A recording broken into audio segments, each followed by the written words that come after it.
Don't worry, এত চিন্তা করছো কেন? আরে বাবা, আর তো মাত্র কটা দিন, তারপর তোমাদের পরিবারের সঙ্গে আমাদের পরিবারের একটা আত্মীয়তার সম্পর্ক তৈরি হবে, তাই না? ওয়েল, এটা তো আপনার মহানুভবতা।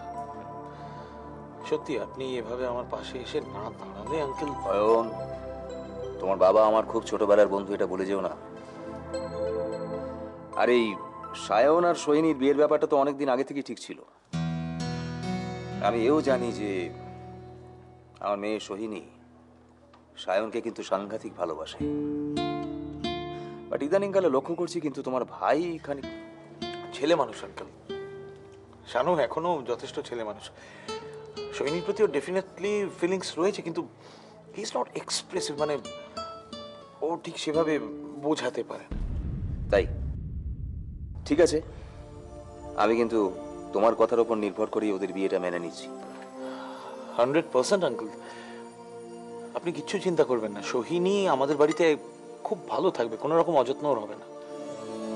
বাবা দাদাইকে তো আর এসব নিয়ে। একটু ওয়েট করো, আর কটা তো মাত্র দিন। সোহিনী তোমাদের পরিবারে যাক, ব্যবসার হাল ধরবে, অটোমেটিক্যালি দেখবে তোমার লোড অনেক কমে গেছে, তুমি অনেকটা রিলিফ হয়ে গেছো। ঠিক আছে? Thank you very much uncle.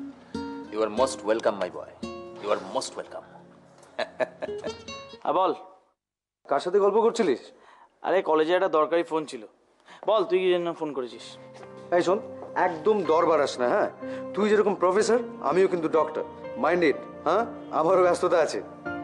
আচ্ছা বাবা, অনেক বকেছিস। এবার বল, কিসের জন্য ফোন করেছিস? কোনো কোনো এমার্জেন্সি আছে? আরে এমার্জেন্সি আছে, শোন না, তুই একটু বাদে ক্লাবে চলে আয়। ক্লাবে? আমাকে ক্লাস টাস নেই নাকি? আরে বাঙ্ক কর বস, বাঙ্ক কর। আমিও তো নার্সিংহোম একটু লেটে ঢুকবো। হ্যাঁ, কিন্তু কিন্তু কেন? সারপ্রাইজ, সারপ্রাইজ আছে, ঠিক আছে? ঠিক 1.5 ঘন্টা বাদে তুই চলে আয়। আমি ছাড়লাম রে। বাবা, বাবা, একটা দারুণ সুখবর আছে।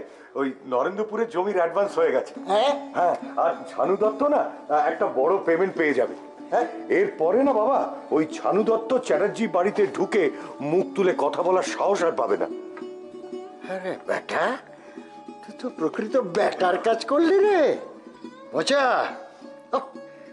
বোঝা, এই ব্রোকারটাকে কথা দেওয়ার পর থেকেই না আমার একটা দুশ্চিন্তার মধ্যে পড়ে গিয়েছিলাম। কি জানি বাবা, যদি টাকাটা শেষ পর্যন্ত তাকে না শোধ করতে পারি, তাহলে তো আমার একবারে বেজ্জত হতে হবে। হ্যাঁ, সবার মাঝে আমার মুখ কি করে রাখবো আমি? তুই আমাকে বাঁচালি বোঝা। বাবা, বাবা, আমরা থাকতে তোমার মাথা কোনোদিনও নিচু হতে দেবো না বাবা। এই তো, এই তো আমার ছেলের কথা। এই তো, আমার খুব ভালো লাগছে বোঝা, আজ আমার সত্যিই খুব ভালো লাগছে। তুই যে এরকম শক্ত হয়ে দাঁড়িয়েছিস না, ব্যাক টু ইউর ফর্ম। ভালো লাগছে, খুব ভালো লাগছে। এটাই তো সারপ্রাইজ। কেন, ভালো লাগেনি নিশ্চয়ই? ও, তুমি বোধহয় নন্দিনীকে চেয়েছিলে, তাই না? ছাড়ো না সোহিনী, কেন লেকপুল করছো? আচ্ছা, আজকাল তোরা সব কথায় নন্দিনীকে কেন টানিস বলতো? তোমার তো নন্দিনীর কথা শুনতে খুব ভালো লাগে, তাই না? হ্যাঁ, ভালো লাগে, খুব ভালো লাগে। এনিওয়ে, তোরা কথা বল, আমি আসছি। এই বস্তু, আজকে কোনো কাজকর্ম না, ওকে? আজকে দিনভর খাওয়া দাওয়া মস্তি। আর এরপর তো তোরা হাজব্যান্ড ওয়াইফ হয়ে যাবি, তখন তো আমি কাবাব মে হাড্ডি পাত্তাই দিবি না হয়তো। মোটেই না, তুমি আমাদের ভালো বন্ধু ছিলে আর থাকবে, তাই না সানি? হ্যাঁ, আমার যতদূর ধারণা যে আমরা তিনজনেই খুব ভালো বন্ধু আছি, আর আমাদের এই সম্পর্ক কোনোদিনই চেঞ্জ হবে না। তোরা কথা বল, আমি আসছি।